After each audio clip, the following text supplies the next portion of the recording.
Coming soon to audiobookey.com.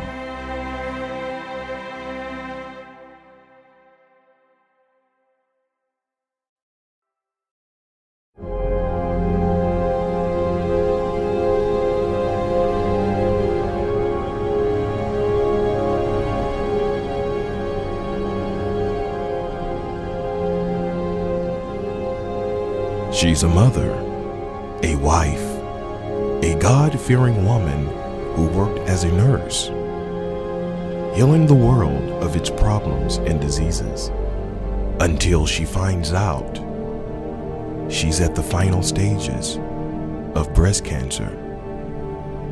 In the book Challenge, listen to the real-life story of Diana Caracas as she takes us on her journey of overcoming cancer. It's not that she beat cancer, it's how she did it. Coming soon to audiobookey.com. Real stories by real people.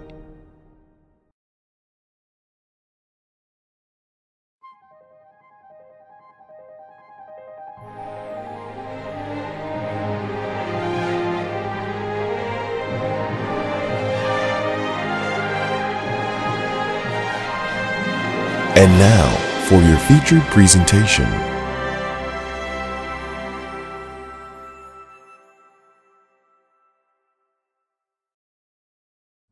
The following narration is a depiction of the life, experience, and thoughts of the author, and not necessarily the voice of the author itself. This story is rated mature. Listening discretion is advised.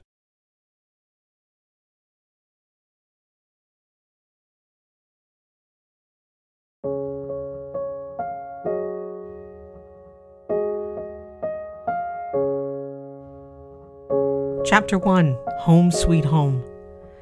Well, I was born and raised in Gary, Indiana, April 6th, 1986. The earliest thing I remember in Gary, Indiana, was there are a lot of trees. We lived across from a high school. I remember every morning looking outside of the window, seeing that school at a very early age. I had two cousins that lived with us when I was a child, Terry and Tori, at our home on Birch Avenue. It broke my heart when Terry eventually left to go to college because I'd grown so close to him. He would say he's going to call, but he never did. It's okay, though. I knew he had to go. I just remember always having a very peaceful home as a child. I remember how Mommy would be cooking, Daddy would be downstairs on the piano playing some type of music. Not sure what it was, though. He used to play the bass guitar, or he'd just be playing some kind of music, I would play with my brother a lot. It was just happy. I just remember being very happy. Hide and go seek, Mr. Freeze. Oh my God, would we have water fights? Like people from around the block would be as many as 25 of us with water balloons, water guns, playing in and outside of the house. It always started in the basement of the house. That's where things really kicked off. And again, it'd be about maybe as 25 people from the neighborhood there. We would also have plenty of get-togethers. People would always come over. That to me was home sweet home. It was just an amazing time for me as a child because I remember being so happy. Everything was simple and easy. I always felt loved and protected. Even when my cousins stayed with us, dealing with their personalities, it was cool. It was always a safe feeling at the time. We would have stayovers, sleeping by the fireplace, always laughing and having fun all night. On our neighbors, we would roller skate a lot in the neighborhood, go to the beach. The beach, I think, was like 15 miles away from the house, which made it easy for my parents to take me and my brother. The beach was called Miller Beach, which was near Gary. It always smelled like dead fish. But it didn't make a difference. I was there to have fun, and it was different. It was just a really good feeling. My brother and I became really close as siblings as well. And then, of course, the dog, Prince. The thing about Prince, who was a German Shepherd, the only, and I mean the only person Prince would listen to was my mother. She was very small in size, and regardless of whoever tried to give Prince orders, the only person he would listen to would be her. She would come home, and after everyone trying to make this huge dog get out of the house, her voice was the only one he responded to. She would simply say, "Okay, Prince, hit it." And we'd all laugh because she was the only one he listened to. And sadly enough, we lost Prince when I was 4 years old. He was a really good dog, even though he really didn't take any orders from anybody but one person. I had my first birthday party at that house. I remember my first boyfriend. Yeah, in kindergarten, my first boyfriend at Banneker Elementary. I was 5 years old. It was a gifted and talented school. I remember this little boy always complimenting me. He was always telling me how pretty I was. I remember when it was playtime, he would go get my blocks. He even asked me what blocks I wanted. Yeah, at 5 years old. One day he said I was going to be his girlfriend, and I was like, okay. When my parents would drop me off, he would be at the front door of the school waiting, and I'd make him tie my shoes. This happened every morning because in my eyes, if he was my boyfriend, I could make him do whatever I wanted him to do. Whatever it was, get my lunch, get my blocks, tie my shoes, whatever I wanted. But let me tell you this, I remember when it was my 6th birthday, I wanted him to come early so he could meet my uncles and family. He didn't make it early, but he did eventually arrive. And you know what he bought me? A raincoat and umbrella. I never will forget that to this day. When I saw it, I cried. I was so happy. I talked about that raincoat and matching umbrella for about 3 months. I made all the girls jealous, and I would wear it all the time, whether it rained or not. I was just showing off that my boyfriend got me this umbrella and raincoat. I will never forget him. Been trying to find him on Facebook, but yeah, even on Valentine's Day gave me a card that I kept for 3 years. And eventually John, my boyfriend, would dump me for a little light-skinned girl. I would never forget that either. At this time, I'm in 2nd grade. Well, after class, he came up to my desk and simply said to me, "I like Rosetta." And that was the end of us. I mean, I was sitting right next to this girl and had the nerve to come to me and say he liked her. I got up, walked out of the class crying.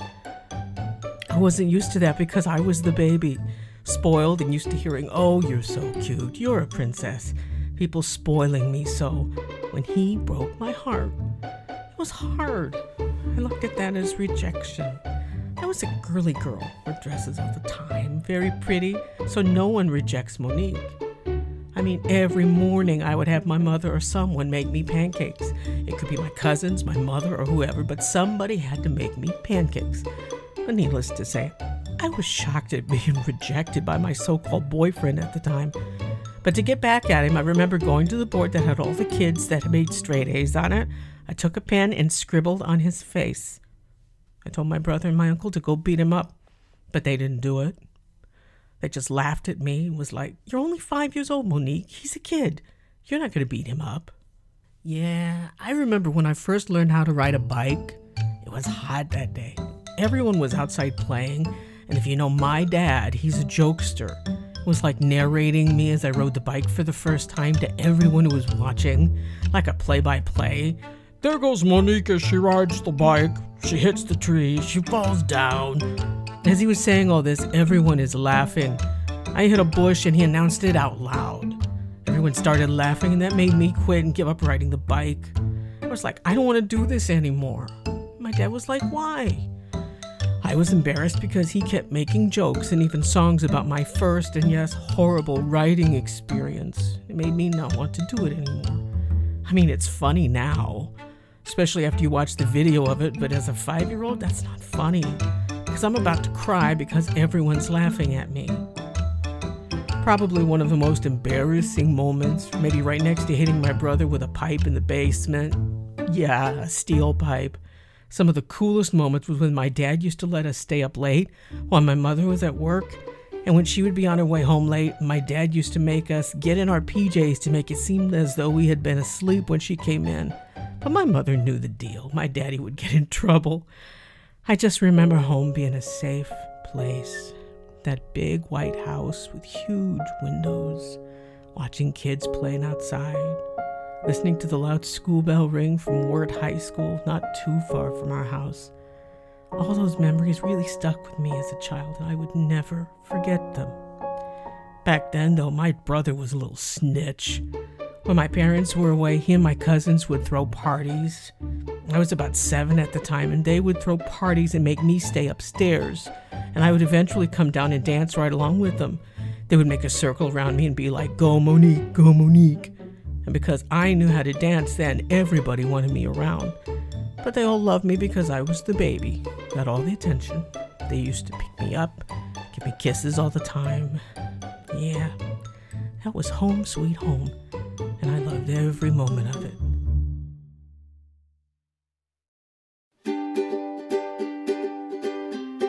Hello, this is Chauncey Wyatt, the founder and president of audiobookey.com, coming to you live and uncut to say thanks for taking the time to listen to real stories by real people like you and I.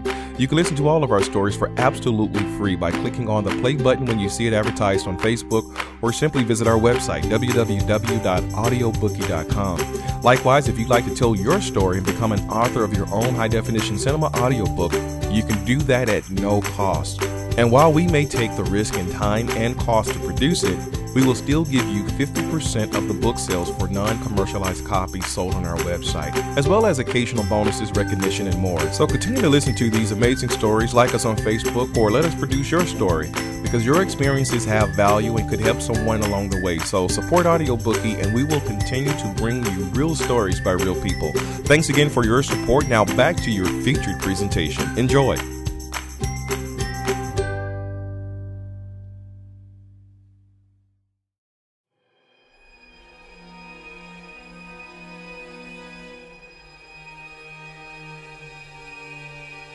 Chapter 2, The First Time. As children, me and my brother used to go to our grandparents' house a lot. It was like our go-to spot for babysitting, and there were other family members staying there beyond just my grandparents at the time. My grandmother had this huge 5-bedroom house where, again, not only me and my brother stayed, but also other family members. Well, because my brother and I was so young, they didn't want us to sleep downstairs, but rather upstairs with everybody else. So I would sleep in the bedroom with one of my, as I shall describe, family members, a member outside of my mom, dad, and brother. And then most of the time I would get up in the middle of the night and go to the bedroom of the other family member that was just across from my grandmother's room.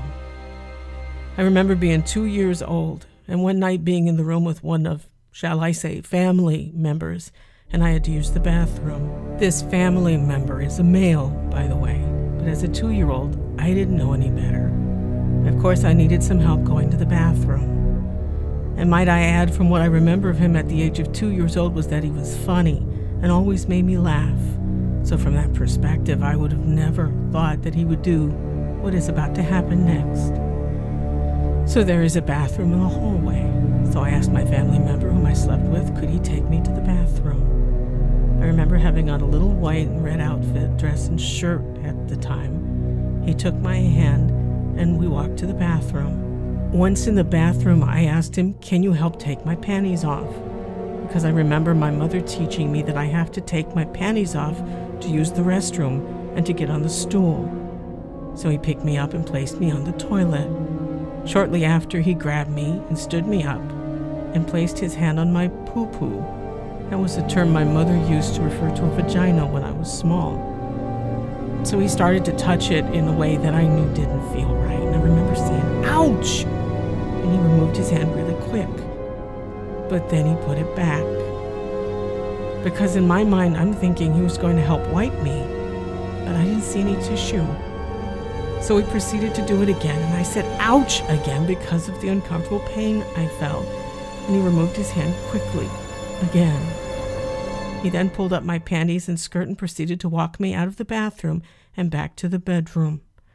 I want to say no more than an hour later, my mom comes up the stairs, and I went to her to tell her I had to pee, and she pulls down my panties, and I said, Mom, my poo-poo hurts.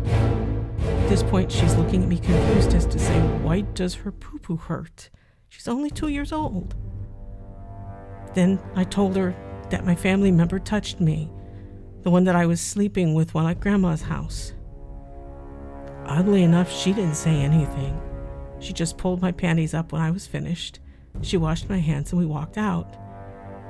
And then she picks me up and she ran down the stairs, which at my grandmother's house there are 3 sets of stairs to get to the base from the top floor. Once at the base of this stairs, she sits me down on the bottom step, and now at this time my family member who touched me is walking toward us. My mother is only 5'1", 2 at best. She sees him as he approaches with his much taller self, maybe around near 6 feet at this time, very tall for a teenager. My mother grabs his neck, slams him against the wall and says, "If you ever touch my daughter again, I will kill you." Now I'm at the bottom stairs and I'm looking and seeing him dangling from the wall by the hand of my mother, who's much smaller than he. After she jacked him up, literally, she takes me and we go to the kitchen where my father was. She tells my dad that she needs to tell my grandparents about what happened. So they tell my grandparents, and my grandparents couldn't believe it. They said that she's only 2 years old. She is probably over-exaggerating. So my mom looks at my dad and says, "We are leaving." She grabs all of our belongings, packed up the car, and we left.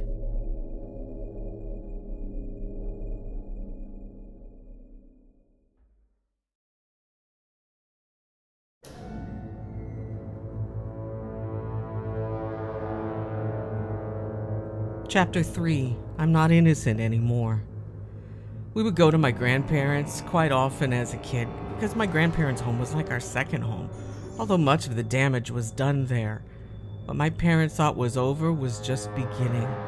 And as a very young child who was in much conflict with what was happening to me physically and loved this particular family member who was committing these acts, so when my brother and I would have to stay at my grandmother's home, he would sleep on one room and I would sleep in another, both of us sleeping with the same family members, though one of them were doing things that shouldn't ever been done to a child. Well, after we get done playing outside, it would get dark and time for us to go to bed, and I would sleep with the usual family member because, again, I'm 2 years old. No one really took what I said extremely serious, and of course, me being very young, I'm not aware of what's happening. Let me place this in context for you. In his room, there were pictures of women, every woman cut out from Jet magazine. The walls were green. He has the huge dresser with a TV on top of it. I remember it being huge and hundreds of pictures and posters of women in bikinis everywhere. Well, we would go to bed, but eventually during the course of going to bed, he would get around to taking off my panties and began to fondle me with his hand again, because he would try and stick his penis in me. And of course that wouldn't work, and then he would have me play with his penis. Now at this point, I'm about 4 years old, still a little too young to understand what was happening to me. I'm actually thinking that this is my fun time. I'm thinking that this is the way it is. Me and my family get to play together. But at the same time, I'm feeling nervous, a little scared because I knew he didn't want anyone to know, because if he were to hear a creak or door open, he would tell me to put my panties on while I'm under the sheets. But again, I'm excited every time because in my mind, I'm thinking this is how my family has fun with me, not knowing the difference in anything. Maybe this is just a different way of fun. So I'm going along with the program. There isn't anything wrong with this. He's been doing this for some time now. But again, I got a lot of emotions. Nervous, excited, confused, because I don't know what I'm doing, but I'm doing it. I remember he wouldn't look at me at all when he touched me. When he made me touch him, he wouldn't look at me. He would always look up, which I never understood then. When he would try and stick his penis in me, it would always point me in a direction that I could not see his face. And every time he would try and penetrate me, it would hurt. What we did before wouldn't hurt, so I thought it was just fun, but except for when he would try and penetrate me.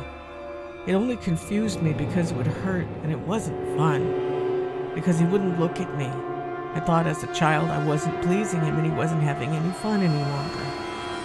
I was just a confused kid, all the while excited because of this new experience that was much different than any other experience as a child. So ultimately, in my mind, I thought this was the way my family member loved me, and I felt loved by him, not knowing the difference between a hug during the day around family and him trying to stick his penis in me at night when I stayed at my grandmother's house. It was our fun time. I just remember always saying, "Ouch," and he wouldn't stop. The only time he would stop is when he heard a door or someone walking in the hallway. This happened frequently from the age of 4 to 8. I didn't tell my parents because I saw what my mother did to her the first time when I was 2 years old, not completely understanding what was happening. I just didn't want him to get into any trouble. And besides, in my mind, this was our fun time. So all this time, I'm not saying anything to anyone, all the while excited, nervous, and confused, but yet feeling this false sense of love from my family member. I remember at 8 years old, I'm in the other bedroom at my grandmother's house laying down, and he comes in, says to me to come to the end of the bed. He told me to get on my knees with my arms rested on the bed, with my pants and panties off. And of course, I'm still in the same mindset of fun time, still not knowing what is happening other than what I've come to know and expect since the age of 2. This time I'm a little more nervous because this is the hurt part of the fun. This time he is trying to have anal sex with me because none of the times he could ever completely penetrate me because of me saying ouch. So this is hurting even worse, that I'm saying ouch and I don't want to do this any longer. I'm saying I don't want to do this anymore. I don't want to do this anymore. And he would tell me not to worry and that it doesn't hurt that much. Then we heard someone coming up the stairs. He stopped, pulled up his pants, and ran out. And for the first time, it hit me that he was hurting me, and this wasn't right because he always runs out. He's never happy, and this always hurts. This time just happens to be the last time that this happened to me. But again, this was going on from 2 to 8 years old, and certainly the effects of years of this had just gotten started. I remember one time laying in the room with a different family member who did none of those things to me. I would lay on his chest thinking that I was going to do the same thing with him too. I'm excited and ready to have fun. I was thinking that this was what I do with all the guys in my family. I had become conditioned in my mind that this is how family behaved. But nothing happened with anyone else, except for the family member that did those things. Oddly enough, though, he would play with me as if none of those things ever happened, which further confused me. At now 8 years old, I'm understanding that this is pain and not pleasure, while still in a very conditioned mentality, thinking that this is somewhat normal. I used to always think about why we would have to keep this quiet. Why couldn't we tell anyone? It appeared more and more about what he wanted to do instead of how it made me feel. I was having a lot of sexual thoughts at this point, too. My cousins would be looking at movies, and when the sex scene came on, they would cover my eyes, and I would tell them that I know about sex, and they would say, "No, you don't," and I would get on the floor and start simulating the act of sex to them to prove that I know what it is. They would be like, "How do you know how to do that?" And I wouldn't say anything, and no one ever questioned. I had seen sex scenes before with this particular family member as early as 6 years old, and he would be doing the same thing to me or attempting to. So that's how I knew what it was. He had porn and would make me watch them with him. Now at this point, I'm just wanting to have this attention all the time. I'd become accustomed to this, thinking that this was the way people interacted with you if they cared for you. I would try and get boys to do this with me. I would lay on the couch a certain way and attract boys to me, even as a child, because I was so brainwashed. I would pull my shirt down or sit with my legs open. In my mind, this is how you get guys to like me and pay attention to me. The type of attention I got from my family member is what I wanted from boys now, and I did this quite often. But the boys really didn't pay much attention to me. I was just a little girl with pigtails in my hair in their minds.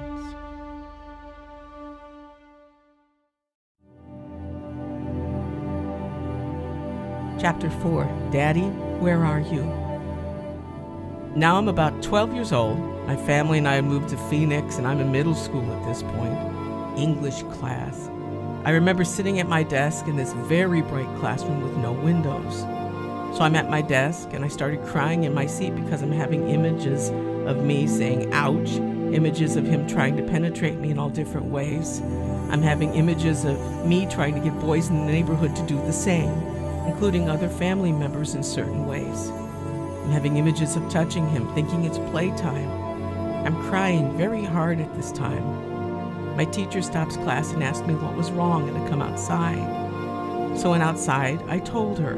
I'm crying because my family member used to touch me when I was little. She says, "I'm going to send you to the counselor's office," and gives me this huge hug And that made me cry even more, because at this point I realized what was happening to me from learning in school what molestation was about. It was like a weight lifted. So I'm walking to the counselor's office, which is quite a ways away from the classroom. The counselor brings me in and tells me to sit down. I never will forget Miss McCavey. She asked me, do I want to talk about it? I said no. She said, did I tell my parents? And I said no. She asked me, do I want to say anything? And I'm like, no, at least not to her. I'm now thinking, why did I open this up? I don't want to deal with it. She further says, Monique, I think you need to tell your parents. When you're comfortable, you should tell your parents. And I simply said, okay. At this point, I just do not want to talk to her about this, or anyone for that matter. I get home from school and go to our 3-bedroom apartment at this time. When you walk into the apartment, there are 2 white couches in the kitchen. You can see it all as soon as you walk in. I told my parents I need to talk to them. I sat on one couch, my mother sat on the other, and my dad stood up. At this time, I know what being molested is, as again, I had learned this from school. So I proceeded to tell my parents that my family member molested me from the age of 2 through 8. As soon as I spoke, my mother started crying. She had no words.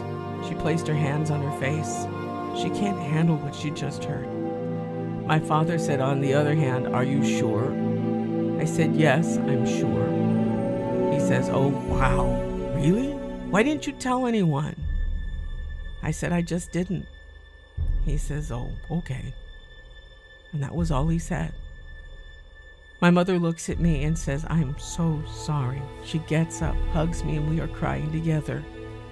My father is just there not saying anything. I'm crying mostly because he seemed so non-emotional about it. I'm expecting for him to get angry, fly out and kill my family member. But instead I got, wow, really? I'm hurt even more. Empty, not feeling like daddy's little girl. What I was wanting from him, I didn't get.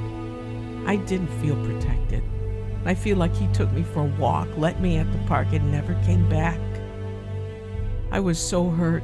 I was crying then, and even now I'm crying telling the story because I feel like I was abandoned by all the men in my life at that point. Since then, we haven't even talked about it. Today, I believe that he was so emotionally spent until it took him completely out as well, and we may have never recovered from the incident. I think it was traumatic for him as well, especially being my father, and he not being able to do anything to stop it. I can really only imagine how he feels because this was perhaps one of the most depressing pieces of news he may have ever received, especially coming from one of our family members. He could have gotten angry and went off, but the same way that it traumatized me could have been the same way it traumatized him. No man never wants to feel like he's not the man, and perhaps he feels robbed as a father and perhaps a man because he wasn't there to save his baby girl. This has to be hard on him. At the time, and perhaps even still today. So I went into my room after telling my parents and kept crying because I'm wondering, Daddy, where are you? Why didn't you give me a hug? The hug I wanted was from my daddy. I mean, the hug from Mom was good, but when it comes from your dad, you feel protected, safe, and more love, you know? Because I was molested for that long, I would have thought he would have at least gave me a hug, kiss, or something, but instead it was, wow, really? And that perhaps cut me worse than being molested. However, this too was probably the most trauma my dad had ever experienced and was very shell-shocked as a father and a man. It happens to us all. It was just a very empty and isolated feeling at the time. Years later, we had a discussion, and it's never really had the resolution that I think it needs because we just don't talk about it.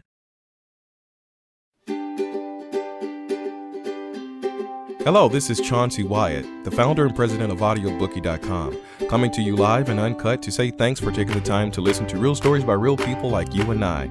You can listen to all of our stories for absolutely free by clicking on the play button when you see it advertised on Facebook, or simply visit our website, www.audiobookey.com. Likewise, if you'd like to tell your story and become an author of your own high-definition cinema audiobook, you can do that at no cost. And while we may take the risk in time and cost to produce it, we will still give you 50% of the book sales for non-commercialized copies sold on our website, as well as occasional bonuses, recognition, and more. So continue to listen to these amazing stories, like us on Facebook, or let us produce your story, because your experiences have value and could help someone along the way. So support Audiobookie, and we will continue to bring you real stories by real people. Thanks again for your support. Now back to your featured presentation. Enjoy.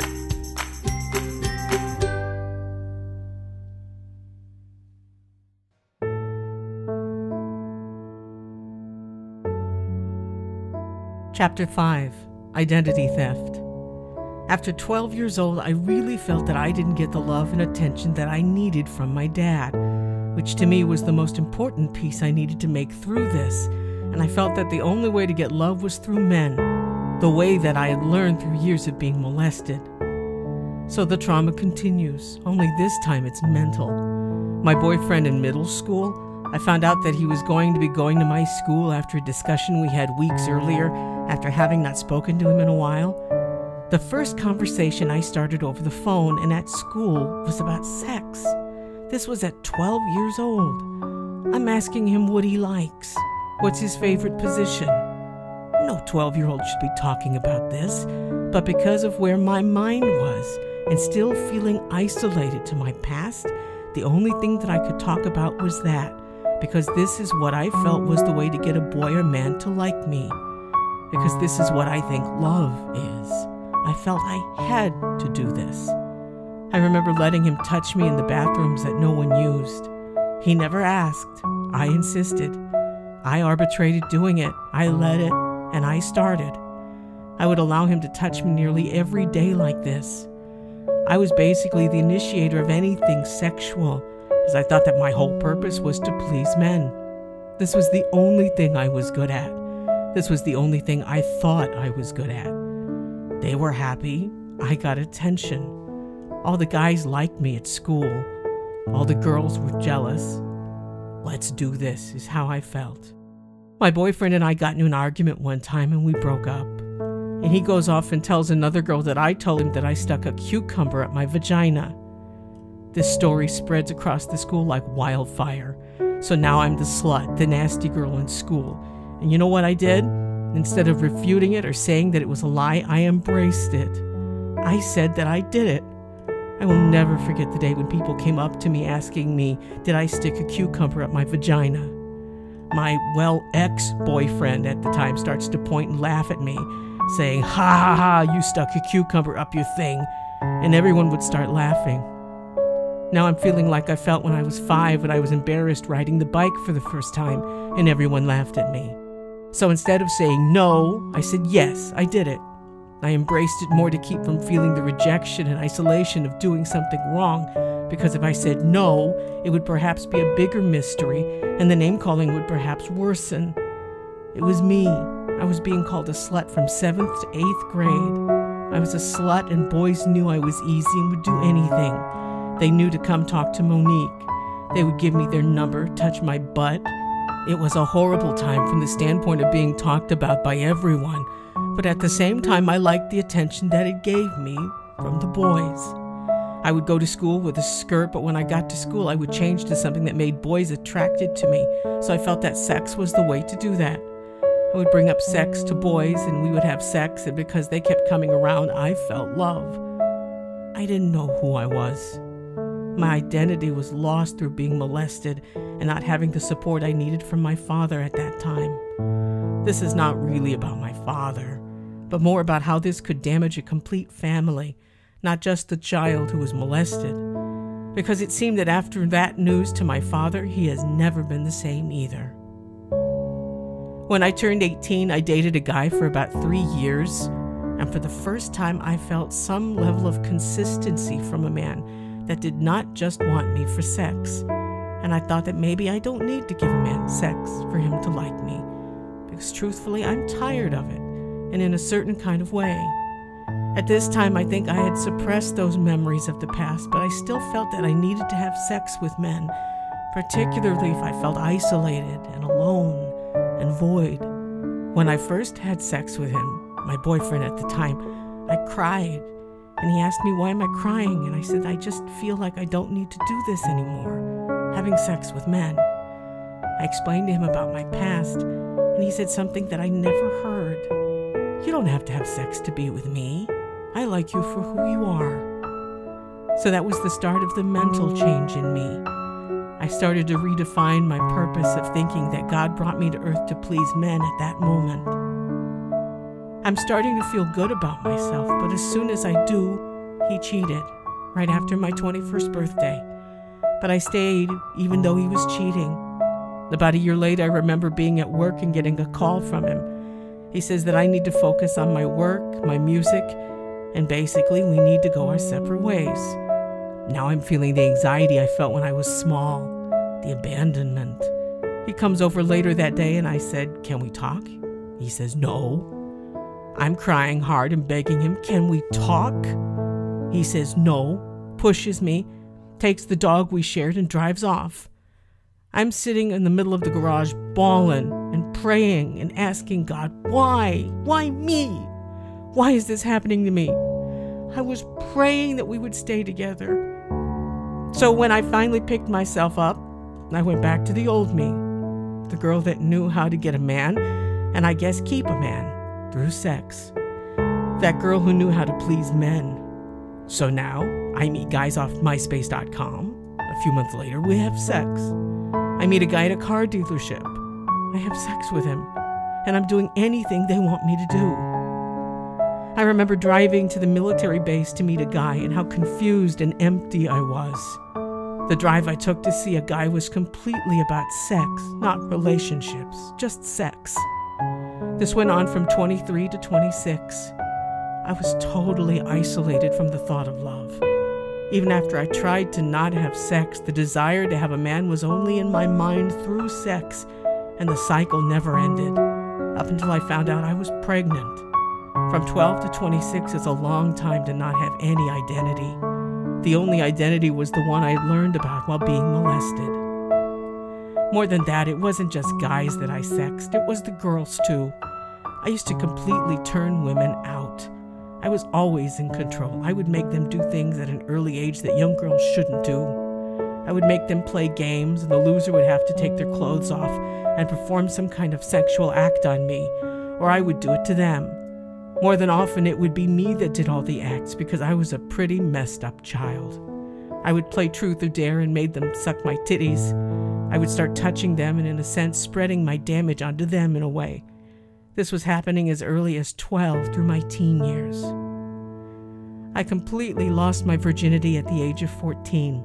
After that point, things really changed, and now I'm really having intercourse, and it became the thing to do. It was just a very sad time. The 1 year I stopped having sex was when I got back into church and heard a sermon by Dr. R.H. Vernon. He talked about what happens when people have sex out of the proper institution, and it really hit home.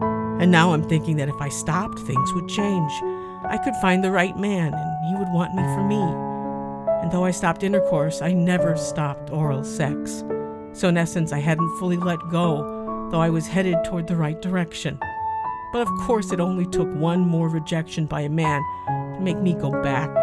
I was rejected by another man that told me he didn't want me any longer, and go right back to do what I always did. Give me my body in return for a false sense of love.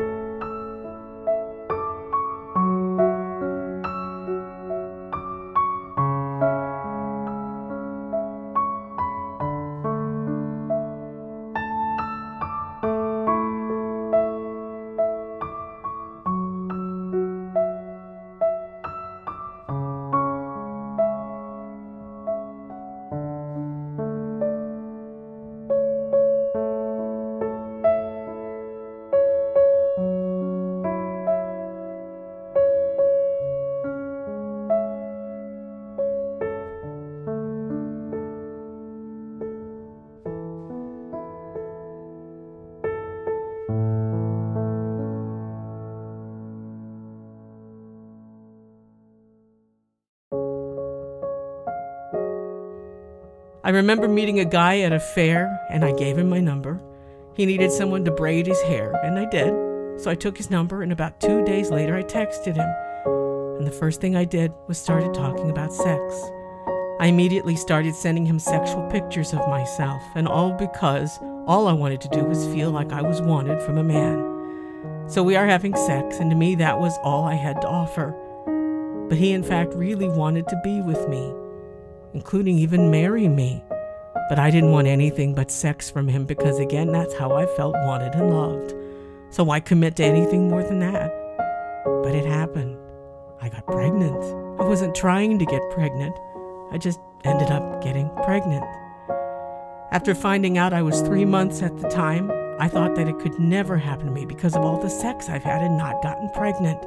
So there was a sense of invincibility. I remember taking the pregnancy test in the bathroom of my home. I took the test and I instantly looked at it and it said, I'm not pregnant. But I wasn't looking at it properly. But when I found out how to read it, it hit me hard. I'm pregnant, and now a whole new set of emotions cover me. I'm crying, I'm nervous, I'm scared. I'm having thoughts of not having this baby. I can't afford it. I don't want his baby. I'm too young, and I have to have an abortion. I called my sister Jerry and told her we need to talk. So I drove to her house and she says to me, you're pregnant, and I said yes. She looks at me with a very shocked look and said, I can't have no baby, and I'm having an abortion. So we plotted a way to abort this child. My parents are going to Vegas that weekend. Gino, the father, wouldn't know about it. I'm aborting this baby. Come on, I can't have no baby until I get married like all women say. I don't want to deal with Gino, the father. But when I get back home later that day, I sat down my entire family, brother, mother, and my father, to tell them what is happening with me. I told them I was pregnant, and my father says to me, if you feel like you are not ready, then go with your plans. But I do not want you to do this, but I will support you in any of your plans. They didn't look shocked, but very supportive. They reassured me that I could be a mother and support my child. My father specifically said that at the table. I made the decision in my head to abort the child. So I go back to my room and I had a flashback of everything that has happened to me, what it has made of me. I'm thinking of the molestation, the totally giving away my body to men, the fact that I don't know myself. How can I help some child when I don't even know who I am? I can't do this. But I heard the voice of my dad saying, you can do this. He said it at the table, and that voice came right back to me at that moment, and I completely changed my mind. I told myself and family that I was having the child.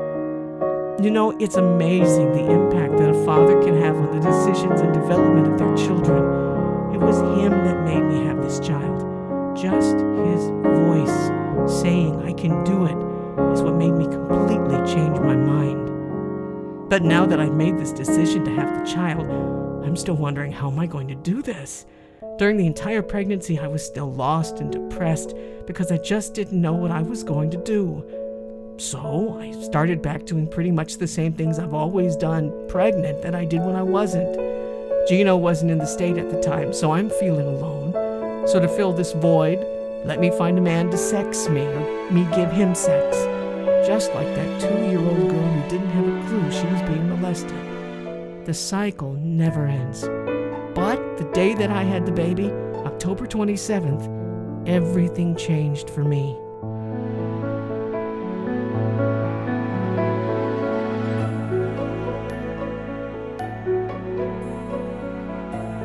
Chapter 6, Goodbye to Yesterday.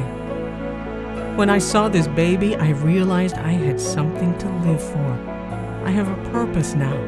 That purpose was this child. The moment I gave birth, I cried because I almost aborted him. I was on the edge of suicide because I just didn't want to be here anymore. But looking at Eugene II, I found a new peace, a new purpose, and a new sense of love within. It was life. Life that I had never really had. A new beginning for me. I was excited, overwhelmed with love and peace. I told myself it's time to live. You have a son, and he can't see you live this way, and neither can you pass down the demons of your past to him and continue a cycle of hurt and bitterness. I have a reason to live. I have a reason to live on. He inspires me to be better. Today I'm a great person. I have forgiven and loved my father, though we yet have a lot more room to grow and heal. My heart goes out to him because though I was saved by this baby, I often wonder, has my father been healed as a result of what happened to me that he had no control over? My son's father is the best father ever and completely loves his son. The family member who did those things, I haven't spoken with him in years. I don't hate him, I just hate what happened. My purpose for this book is to highlight what goes on quite frequently with little girls, that is often showcased in them giving themselves to men, and how these type of things can not only destroy the person who is molested, but can completely destroy relationships as a result when not dealt with properly. Mothers, watch your children. Watch what they are watching. Filling their brains with sex that is shown on television at an early age could very well lead them to much of what I experienced, just perhaps in a different way. It's important that you watch your children, protect your children, listen to your children, and love them, because they look to you like God.